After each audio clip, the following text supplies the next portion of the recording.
Breaking news, we have an armored car that has just left the courthouse. This is after former Venezuelan President Nicolás Maduro and his wife pleaded not guilty to federal drug trafficking and weapons charges. Dan is in Chopper 2. What are you seeing right now? So, Mary, that motorcade has just left 500 Pearl Street. There you see the NYPD vehicle with the special Sprinter van there with the doors open on the back, and that armored vehicle that just entered your screen, that is the one that left the courthouse just a few minutes ago. That is the one that has been carrying Nicolás Maduro and his wife to and from the different facilities around the city. Now, what you're watching here is just making their way from Pearl Street down to the FDR Drive. You can see the ramps of the Brooklyn Bridge coming into your video there. They will get on the drive. They will take the FDR down to the downtown heliport where the helicopters are waiting, and the couple will be loaded into one of those helicopters, and they will fly them down towards the down to the federal Metropolitan Detention Center, where they'll be transported back to that facility there. But again, we were watching this on Saturday. We were watching them do it this morning and see it doing it again. It's a very, very detailed procession that goes down. Many vehicles are usually involved in this to make sure they give the motorcade protection. But what you're watching right now is they're making their way onto the FDR Drive, Mary. And like I said, in a few minutes, they'll be down at the downtown heliport. Dan, thank you. All right, let's go out to Allie Bauman and Alice Gaynor live outside federal court in Lower Manhattan. And I know, Alice, you were in the courtroom. Yeah, that's right. So Mary and Cindy, Alice just came out of the courtroom here. We were going through your notes as you were inside the courthouse, taking notes of what was going on in that pretty stunning arraignment. So walk us through the moment when Nicolás Maduro walked into the courtroom. Right. So when he walked in, he was actually saying hello to the journalists gathered in the gallery. At one point, I believe he said Happy New Year. And if you remember that video the White House released from his so-called perp walk at the DEA headquarters, he had also said Happy New Year to those agents as well. So he was there. His wife was there. They were wearing similar outfits, I guess you could call them. He was wearing bright orange sneakers. His feet appeared to be shackled, tan pants. He had an orange V-neck jumpsuit top underneath and a navy blue top over that. He had his mustache, his gray hair, and both were wearing headphones because they were speaking to the judge through an interpreter. So right away, the judge started asking questions. He wanted to know basic questions. Are you Nicolás Maduro Moros? And right then, he started going off on a bit of a rant. And it was hard to hear the interpreter. She was not near the microphone, but basically he was saying, I'm the president of Venezuela. I was captured in my home in Caracas. And at one point, the judge had to cut him off and say, there'll be a time and place for that. That's not what we're here for today. I just want to know, are you who I'm asking you, who you are? Are you Nicolás Maduro Moros? And he said, yes, I am. Same question was posed to his wife. Both entered pleas of not guilty. And we actually ran through all of this twice, not clear why. But I want to read you a quote. Maduro actually had said, I'm innocent. I'm not guilty. I'm a decent man. I am still president of my country. And he was also asked if he understood his rights. The judge was reading him his rights. He had said, I was not aware of those, but you're reading to me now. I understand. Towards the end of the court proceeding, both were asked, did you understand the interpreters today? They said, we understand. And Maduro said, actually, I understand, and I was taking a lot of notes. I'm concerned about those notes. I want to make sure they're private and they're mine. And, those are his notes. I did observe him quite often hunched over reading papers. Not sure if it was a copy of the indictment in front of him, but he was taking notes throughout the entire proceeding. And when he was leaving, he gathered up his papers, his notebook, and he was walking out with marshals. He did turn to the gallery and he appeared to say something to them. He might have said something to the effect of, I've been kidnapped and I'm still the president there. So the next court date will be March 17th. The defense was asked if they were able to come up with a date for a motion schedule. And they said, well, we can't do that yet. The discovery in this case, the evidence is so voluminous, we need time to go through it. Prosecutors had no issue with that. So next time we will see them in court is March 17th. There was no bail application yet, but we anticipate in the future that one will be filed. So both of them remain in custody and they were led away. Well, Alice, excellent reporting inside the courthouse there. What was your impression of Nicolás Maduro's demeanor as he was inside court? I mean, just, a few days ago, he was in a palace in Venezuela. Now he's sitting here in the courthouse in Lower Manhattan. How did he appear to you?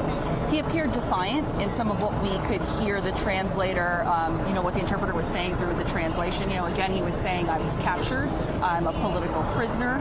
Some of the things he was saying, he said, I am president of Venezuela. So normally when you're asked to enter a plea, you just enter either not guilty or guilty, but he seemed to go on a rant 2 separate times, and the judge had to say, again, time and place for that, not right now. So there were some things he wanted to say, but he was a defendant, and as such, they remained at the defense table. table. There were no outbursts outside of those rants that the judge did cut off. Now, you've covered so many arraignments here at the federal courthouse. This is obviously a very different type of arraignment, but did it seem like a different type of arraignment to you, or did it seem like arraignments you've seen many times before? I'll tell you what, when I was just walking out of the courthouse, there are a lot of DEA agents over there and U.S. Marshals as well. One thing I want to point out, the Marshals, before the defendants entered the courtroom, they were checking under the chair, under the table. They always do that before someone enters, but leaving the courthouse now, it's impressive just the sheer amount of DEA agents that were in that lobby over there. So that is what I would say is different. Otherwise, we say it all the time. People who enter this courthouse, they are treated just like any other defendant. Security may be different, but in the way they're spoken to in the courtroom, I mean, there's one set of rules. There's the rule of law for everybody, and so that's what happened in that courtroom. It was as if it was any other defendant. Really interesting stuff. Alice Gaynor, thank you so much. We'll have much more at 5 and 6 for now. Marion and Cindy, back to you. Very much. So many questions of the legality of the Trump administration's actions in Venezuela in the case against Maduro. Let's bring in legal expert Rich Schoenstein for more analysis and context. Thank you so much for speaking with us. And now that Maduro has been officially charged, what comes next in this case? Well, this case is going to proceed like any other criminal prosecution. That's my big takeaway from the proceeding this morning. They waived speedy trial. They waived reading of the indictment. They pled not guilty. And now the next stage of this case is going to be the defendants wanting the evidence that the government has against them so they can begin to prepare for trial. You may see some other things. They didn't make a bail application at this morning's proceeding, but they reserve the right to do so in the future. I don't know if they will. I don't know if they'll seek dismissal of the indictments based on various arguments they may make concerning their international status or potential deficiencies in the indictment. They could make motions. But you're going to move into the motions and discovery phase of this prosecution. Rich, what do prosecutors need to prove to get a conviction? Well, think of this case, this is a conspiracy case against people who allegedly are on the top of a very broad, very vast conspiracy to pump drugs into the United States, both to sell drugs and to do harm in the United States. And they're really going to need to prove that those high-ranking government officials were involved in and responsible for those activities. And as you know from a lot of cases you cover, it's really hard to get the people at the top. Legal expert Richard Schoenstein, thank you very much. My pleasure. Maduro's capture has been met with strong reactions from Venezuelans, some happy that he's been arrested, others angry with the United States' actions. Masa Said has been live in Lower Manhattan speaking with people on both sides. Masa. Hi there, Mary Cindy. So after I spoke with you about 20 minutes ago, I've been walking around, taking a look at the crowd. It appears to have grown. As you said, there are dueling protests that are happening. You might be able to hear people singing, chanting, lots of signs, people that are happy about the capture of Nicolás Maduro and people that are upset about it. As I said, we have been speaking with Venezuelans in the crowd, people that believe that the actions of the president is just about taking the oil of Venezuela, and others who are just hopeful for a better future for their country, who tell me they've been forced to flee that country and they're hoping to go back. Now, from our vantage point, this has been largely a peaceful protest. You can see dozens and dozens of uniformed NYPD officers here around the courthouse. Everyone just gathered here in the center. There's a mix of both Venezuelans and Americans here, those, again, who support President Trump's actions and those who are against it. We'll stay out here and keep talking with people and bring you any new information as it happens. For now, this is the very latest in Manhattan. I'm Masa Saidi, CBS News, New York. All right, Masa, thank you very much. All right, let's go back to federal court now with new information from Ali Bauman. Ali? Yeah, well, actually, I've been talking to Alice Gaynor since, you last spoke with us. And Alice, you were telling me about some of the medical issues that were brought up in court. Go on on that. That's right. So we didn't get specific details, but the defense attorney for Nicolás Maduro Moros said that there are health and medical issues that will require some attention. Again, he did not disclose what those issues could be. The attorney for his wife did say that she appeared to have fractured or severe bruising on her ribs, potentially stemming from when she was taken into custody. So the attorneys were asking, is there some sort of form we could fill out for medical attention? The judge said, both will receive full medical attention. So we don't specifically know what Maduro's health and medical concerns are, but there are some. And again, it appears his wife may have had some injuries when they were taken into custody over in Venezuela. Interesting. And no bail application put in, so presumably they're going back to MDC in Brooklyn, where they'll be Correct. Until... And there could be a bail application in the future. Again, his private attorneys, they were just retained and filed a notice of appearance today. He previously, I think, had been assigned some attorneys, but now they've got these private attorneys, so they just essentially took on these clients. They've got to go through everything. So we do anticipate in the future there will be a bail application. Whether or not that would ever be granted, flight risk concerns and whatnot, we'll have to wait and see. And that could be put in before their next court date in March? Yeah, so the next court date is not until March 17th. The judge asked if they could set up a motion schedule, and the defense said there's a lot to go through with this case, so we just don't think that's appropriate at this time. Prosecutors agreed, yes, they need the time to go through everything. So they did waive the speedy trial time as well. So March 17th will be essentially, I guess, a status update for this case, and that's when we would see them next in the courtroom. And I imagine a bail application then would bring up a whole other litany of issues. Right, of course, there's a lot of legal issues here at play, and I just want to note, I know Masa is showing you some of the demonstrators. It is packed outside this federal courthouse. Unfortunately, our camera can't exactly pan around, but we've got demonstrators outside of the courthouse here. There is order being kept. You've got the NYPD here, and I pointed out before, as I was leaving the courthouse, a lot of DEA agents were in the lobby of that courthouse, more than I've ever seen before. So that's the one thing that stands out. When you think of the high-profile cases we've covered here at the courthouse, just so many DEA agents, because, again, this is a case that involves weapons and drug charges. Yes, this courthouse has seen a lot of high-profile cases recently, especially in the past year even, and this is another one that is drawing out large crowds, large police presence here. Cindy?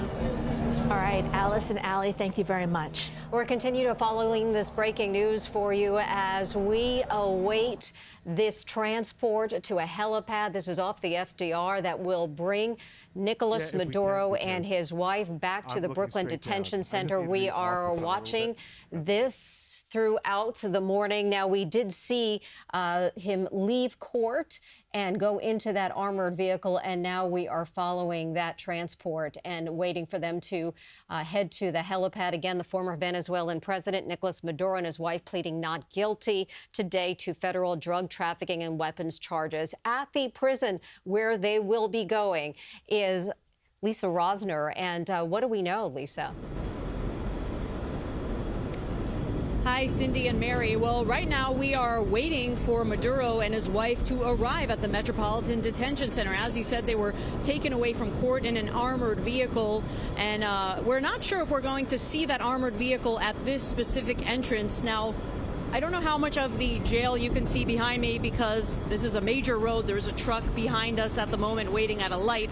But we do know that when they were taken away from this facility this morning, it was not through this entrance. It was through a different entrance that is not typically accessible to the public. Right now, here at the Metropolitan Detention Center, things are pretty quiet. Yesterday, I was here covering the story last night.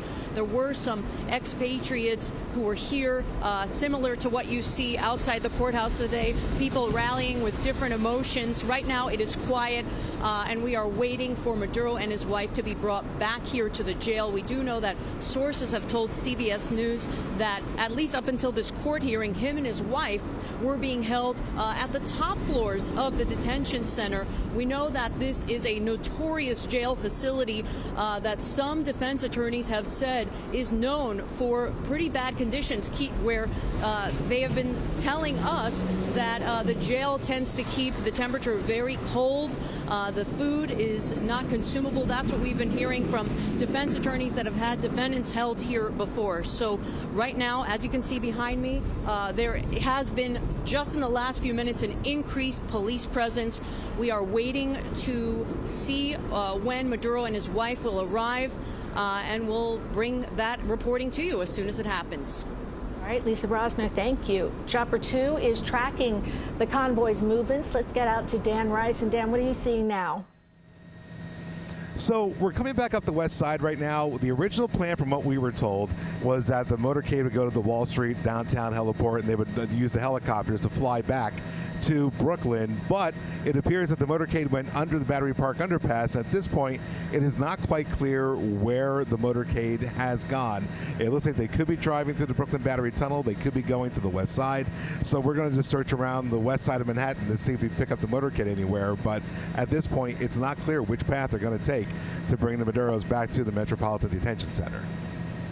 Well, we know you'll be following it for us. Dan, thanks so much. And again, the appearance in court's kicking off what is likely to be months of legal proceedings in the lead up to a potential criminal trial. And defense lawyers said neither Maduro nor Flores are seeking release in the lead up. So no bail application just yet.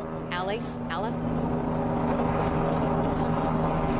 Yeah, we were listening to your wrap-up just now, and Allie, I know earlier in your reporting you were mentioning arraignments are usually quick, and that's true. This one was about 30 minutes long, so about what we expected it to be, because again, they were not yet arguing for bail. They said that they may put in a bail application in the future, but for now, they did not place one today, which is why you're watching them take him back to NDC as well as his wife as well. They're going back to the Metropolitan Detention Center in Brooklyn, and it was interesting because we seemed to go through everything twice, Allie, in court.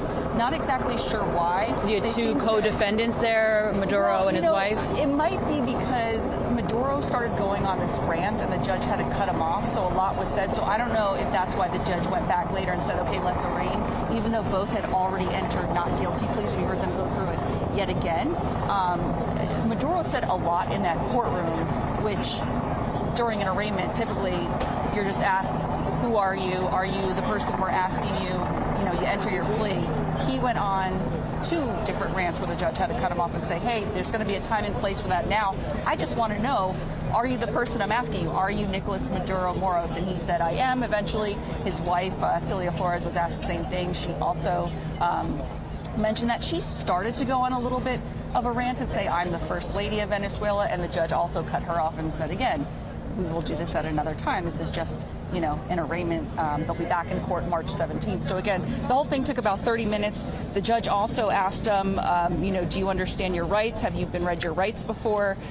Maduro said he hadn't heard them before, but the judge was telling him now. He said he understood that, and in fact, he was taking notes the entire time. I saw him furiously taking notes, hunched over. I did not see Flores taking notes, but he was, and at the end, he had some concerns about where would those notes end up. You know, will they be kept private? Are they my notes? And the prosecutor said, yeah, we'll work with marshals to make sure they're appropriately maintained. He gathered up his notes, and when he walked out, he turned to the gallery and said something. So it's sort of like when we see defendants, high-profile defendants, you know, not to compare Sean Diddy Combs with this former president, but another high-profile defendant. You know, both seem to go in there and sort of try to charm the press in there, talk to them, good morning, happy new year. So we've seen that a lot from defendants in this courtroom. He turned and was saying different things to the gallery. And again, happy new year. That's what he said to the DEA agents when he was walked through their headquarters the other night. So, Allie, I don't know if you want to talk about what's going on out here, because these are some big crowds. These are some big, here for a while. These are some big crowds out here, and almost dueling protests happening with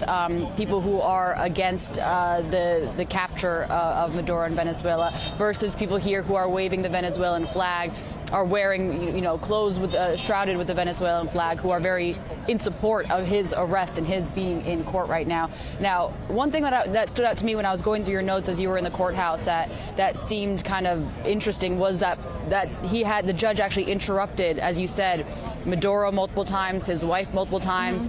a typical defendant, it wouldn't be a good sign if a judge is cutting you off and interrupting you and saying enough, right? So did you get that impression that the judge was annoyed and cutting him off, or did it seem business as usual? No, the judge was very even. In fact, it felt like he let him go on this rant for a little while. Again, it may be because he was speaking in Spanish. We had to wait for the interpreter to chime in. So that may be why he got so many words in like he did, because it had to be translated. But no, the judge was very calm and just, stuck to the legal script essentially, and said, again, there will be a time and place for that. But now, I just want to know, are you this person, and what's your plea?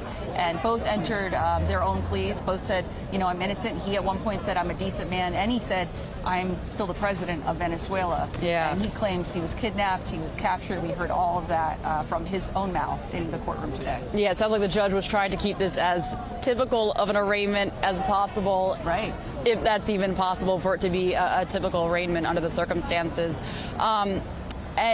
So basically, the Maduro and his wife were wearing headphones for their interpreting. Yeah. They were responding in Spanish, and then the interpreter would go through it. So when the judge cut them off, that's cutting them off as they're speaking in their native tongue. And the judge asked at the end, did you understand the interpreter? And they both agreed, yes, we did. They gave the interpreter's name. I mean, everything needs to be really buttoned up in any court case, but especially in this federal case involving a political figure from another country. So the judge, again, we went through everything twice. So that's interesting, but it's all on the record. It's all there.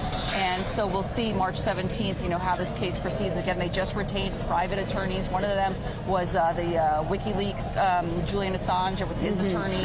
You have another attorney, former federal prosecutor. So going to be looking at that. And they just, took on these clients. So they couldn't put in a bail application just yet. They need all the discovery that they need to go through. So eventually they do, it seems, plan to apply for bail, but that didn't happen today. So again, they were walked out of the courtroom and both wearing what appeared to be, he had bright orange sneakers, looked like tan prison pants, an orange jumpsuit with a navy V-neck jumpsuit over that. And again, both were wearing headphones, and their hands were not shackled. They were at the defense table, and marshals were in there keeping an eye on things. So by all accounts, this went kind of like any other court proceeding here. I mean, nothing really, if we didn't know who he was and it were not for all these crowds outside, it would have just been like any other defendant. And they weren't wearing street clothes. They weren't wearing a suit.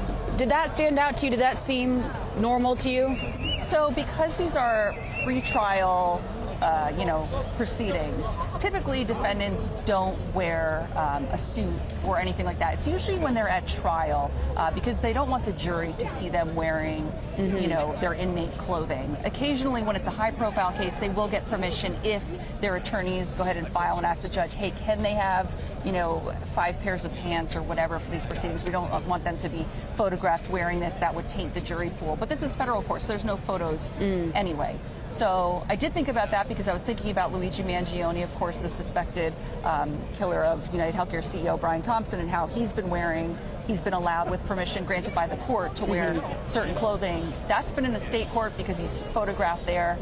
Those images are widespread. Here in federal court, there's no cameras, so potential jurors wouldn't be seeing them. Maybe the court sketches? Clothing. Yeah, maybe in the court sketches, which will come out today if they're not already out, but yeah. And so Maduro was seated next to his wife at the defense table. So there's Flores' attorney was in between them. And at one point, Flores' attorney was whispering to Maduro. Don't know, what they were saying, but each have their own representation. Did the couple interact at all? I didn't see that at all. I didn't see that. And again, they were separated by at least an attorney at all times, so I didn't see them interact. Because as far as we know, they're both being held at MDC in Brooklyn, which does have a women's section, a men's section. Presumably they're not interacting there, though. But as far as we know, they're not being held in solitary confinement at MDC Brooklyn. No word on that yet. I've reached out to the Bureau of Prisons for more information, but have not yet heard back, so hopefully we'll get some sort of follow-up from them today. All right, Alice, thank you so much. Cindy, Mary, back to you. Alice, thanks so much. And Maduro facing 4 counts of narco-terrorism, could spend decades in prison if convicted, in conspiracy to import cocaine and weapons-related offenses as well. We are now waiting for them to be brought back to the detention center in Brooklyn. That's right, and that's where Lisa Rosner is outside the jail, tracking their return. And Lisa, any movement out there? Well, Cindy and Mary, in the last, I would say, 20 minutes, we have seen more police come outside the Metropolitan Detention Center, just standing guard here. If you can see outside the gates, there's a group of NYPD on both sides of the entrance to the Metropolitan Detention Center, as well as you see a police car with its lights on. And then the other people gathered here are mostly members of the media. Now, I want to remind you, this is right off of 3rd Avenue. This is a major road that leads right from the Brooklyn Battery Tunnel. However, when we saw Nicolás Maduro and his wife taken from this detention center earlier this morning, it was not through this entrance. It was through a different entrance that the public really cannot get access to. But like I said, there are more police that we are seeing here in the last couple minutes. Sources tell us that at least up until this court appearance, sources tell CBS News that Maduro and his wife were being held towards the top floors of the Metropolitan Detention Center. As you had mentioned in the coverage, they are now being taken in an armored vehicle. Now, I looked at Google Maps. It takes about 20 minutes right now to get from the courthouse at 500 Pearl to the Metropolitan Detention Center. So if that is the case, we do expect them to be appearing sometime soon. Of course, there's presumed to be a level of security measures that they will have to go through before they can enter the facility again. But right now, from what we are seeing outside, more police presence, more media coming here as we await their return to the Metropolitan Detention Center. Lisa, thank you. All right, let's get some more analysis on the criminal trial. Rich Schoenstein joins us once again. Thank you very much for taking some time. Now, Maduro was first indicted in March of 2020 during the first Trump administration, and the superseding indictment unsealed Saturday adds new co-defendants and alleges that for more than 25 years, Maduro and his associates partnered with drug cartels to distribute cocaine to the U.S. As we take a look at the convoy leading to the Metropolitan Detention Center, giving you a live look from Chopper 2 right now, can you tell us what will it take to prove this case? What will it take to get a conviction here? Well, obviously, you've just outlined a massive case, both in scope and time frame. It goes back 25 years. It's talking about Maduro being at the head of an organization in an effort to pump drugs into the United States, both for profit and to do harm in the United States. And it's going to have to prove that that was happening, that he was active, that he was engaged in that effort, that he conspired with others. We don't know yet if any of the additional co-defendants, other than his wife, are going to be brought into the United States and made part of these proceedings, or if they'll be available as witnesses. But it's a very hard case to prove because it is so extensive in time and scope. And Rich, this is going to take a long time. I mean, March 17th is the status hearing, but how long do you think until the trial starts and we get to the end of this? I would be surprised, very surprised, to see a trial in the year 2026. I think you're at least into next year. By the time you get through the discovery process, preliminary motions, pretrial motions like we've seen in some recent cases, this is going to be a long process. They waive the speedy trial right. So I think you're going to be in 2027 before you see a trial in this case. All right. Well, we really appreciate your insight. Rich Schoenstein, legal expert. Rich, thank you very much. And let's get you back to Chopper 2, tracking the convoy's movements. And let's get out to Dan Rice. What are you seeing now, Dan? So, Mary, a convoy has just left the Brooklyn Battery Tunnel, and they're currently on the Gowanus Expressway. That would be an easy route to get down to the Metropolitan Detention Center. Now, I have to point out, this is actually a different-looking convoy than the one that we saw leave 500 Pearl Street. The armored vehicle that we saw with that convoy is no longer part of this one. It's quite possible, and we saw this Saturday night when they brought Nicolás Maduro down with the choppers, that they would change vehicles from a black SUV to the armored vehicle. So it's possible that they may have switched the vehicles around after they left Pearl Street there. But this convoy is heading down towards the Metropolitan Detention Center, and of course we'll keep an eye and see if it does pull into that area. But it does appear that's where they're heading right now, Mary and Cindy. Thank you. Maduro's capture has been met with strong reactions from Venezuelans, some happy that he has been arrested, others angry with the United States' actions. And Masa Saidi is live in Lower Manhattan speaking with people on both sides. Masa. And Mary, Cindy, the dueling protests are still underway. I would say the crowd has slightly dispersed a little bit. Well, we are continuing to speak with people from Venezuela. I just spoke with a gentleman, Eduardo Gonzalez. He left Venezuela in 2015, escaping violence and poverty, he told me. Early Saturday morning, he says he got a call from his mom in Caracas. She shared pictures and videos of explosions that were happening outside of her window. He tells me when he found out that the president of his country had been captured, he was so happy he cried. Listen. Here celebrating with everyone from Venezuela because this is an historic moment for us.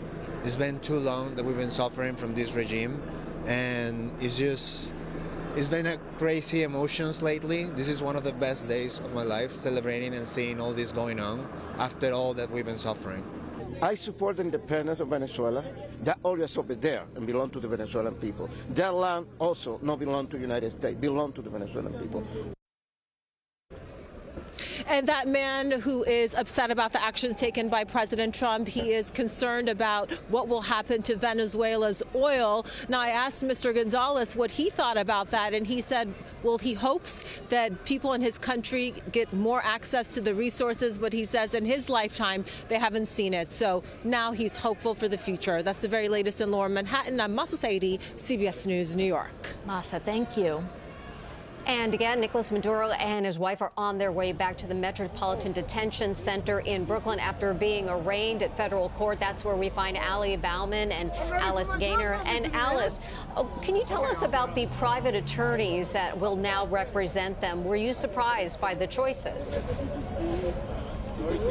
No, wasn't surprised. That was the big question this morning. Everyone was wondering who were they going to retain? Were they just going to be assigned attorneys? And I believe at first they were assigned, but then they brought on these two gentlemen to be his attorneys, and I can give you their names. Maduro's attorney is Barry Pollock. Flores' attorney is Mark Donnelly. So they were in the courtroom today. Again, they just took on these clients, so they've got a lot of work ahead of them. And Ali, I just wanted to mention, because we were just talking about it, you know, what happened? We went through what they were wearing and what happened when they sat down. Well, let's talk about the judge. You know, right off the bat, he said good morning to the defendants, and he said that he... Oh, sorry, thought somebody was off to the side trying to get our attention. And he said, you know, my job in these pretrial proceedings is to ensure this is a fair trial and fair proceedings. That's my job, and that's my intent. He went on to summarize the indictment, and he asked Maduro and Flores, have you read the indictment yet? And they said, we haven't, but we want to do that privately. So the judge first just summarized the charges. As we know, there's 4 counts, narco-terrorism conspiracy from on or about 1999 to 2025. He said they knowingly conspired with others, intentionally providing to organizations engaged in terrorist activity in violation of U.S. Code. Count 2, cocaine importation conspiracy. Again, they didn't go specifically into the details of the indictment because both defendants waived a reading of that in the courtroom. That would have taken some time. The other counts, of course, possession of machine guns and destructive devices, conspiracy to possess machine guns and destructive devices. Maduro, throughout all this, taking notes. We don't know what those notes said. He was very protective of the notes towards the end. And again, right away, the first question the judge asked, are you Nicolás Maduro Moros? And right away, Maduro said in Spanish quite a bit. Hard to hear the interpreter. She was away from the microphone. But what we could hear was that he said he's the president of Venezuela and that he was captured at his home. The judge cut him off and said, at this point, only want to know, are you Nicolás Maduro Moros? To which he said, I am Nicolás Maduro Moros. Again, he waived that reading of the indictment. He said, after the judge read him his rights, I did not know of these rights. Your Honor is informing me of them now.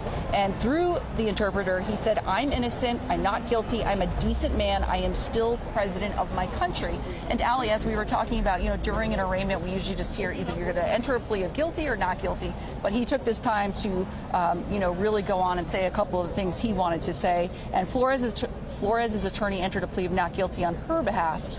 But then the judge said, let's arraign. So for some reason, we went through the whole thing yet again. So it's as if 2 separate arraignments in one room, one for Maduro, one for Flores. It's unclear why the judge went through everything again, seeking clarification on that. But Maduro was asked, have you seen a copy of the indictment? He said, I have seen it, but have not read it at this moment, waiving a reading of it. And again, he said, I'm innocent. I'm not guilty of anything that is mentioned here. That's a direct quote. Flores then started to go, and I keep saying the word rant. She's tried to say more than she's supposed to, and was like, I'm the first lady of Venezuela. Again, judge said, our purpose here is to ask who you are. The attorney gave her a summary of the indictment, but she also had not read the exact details. She did not want that read in court as well. Maduro was told he has the right to remain silent. Of course, anything said can be used against you. Both of them said, I understood. I hear what you're saying.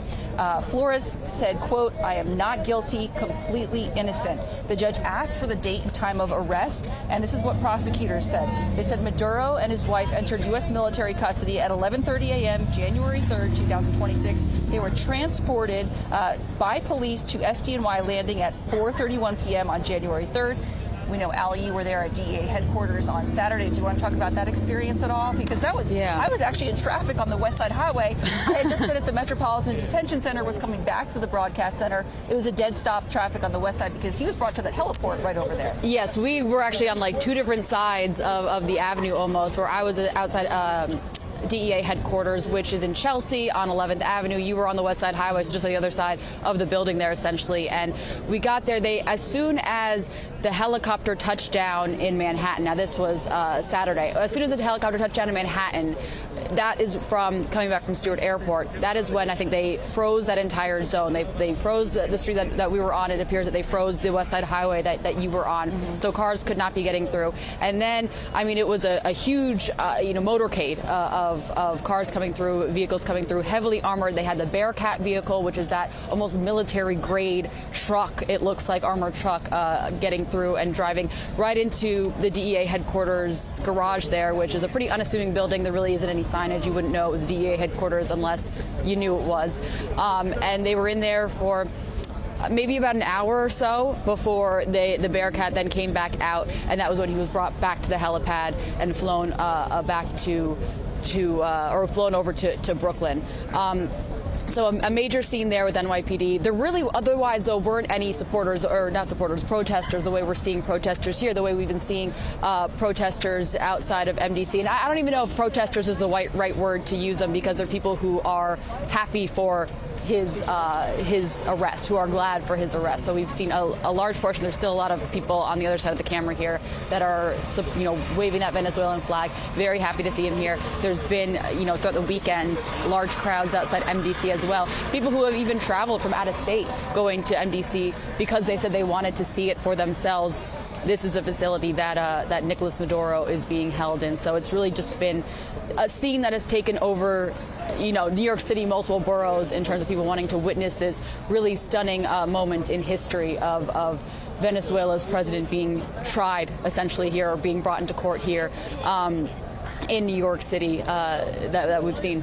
And you've been outside all morning. Obviously, huge presence of media here from all over the world. But let's talk about crowd size, because we've got people and just the order, that law enforcement is keeping here at this courthouse. What have you noticed since you got here this morning? Yes, NYPD is almost used to it at this point because of how many high-profile cases we've had at this courthouse to have large crowds out here. I mean, as you know, there was such a large crowd outside for the Diddy trial that happened here. Anytime Luigi Mangione is in court, there's a huge scene out here. So they have a lot of barricades outside here, and this is no exception. The entire place the traffic is open. There, you can still walk through and drive through, but in terms of the sidewalk, the pedestrian areas, it is really on lockdown almost. These barricades all behind us. You have to kind of find your way through the maze. More barricades actually than they usually do. So you've got these barricades right behind Ali, and then there's another set behind her. So they are really doing a great job, I have to say, here. We haven't seen, any violence or anything. It hasn't been any kind of clashes. I mean, there are, protesters and stuff out here. It hasn't been any kind of clashes. But now that the arraignment is over, perhaps the crowd's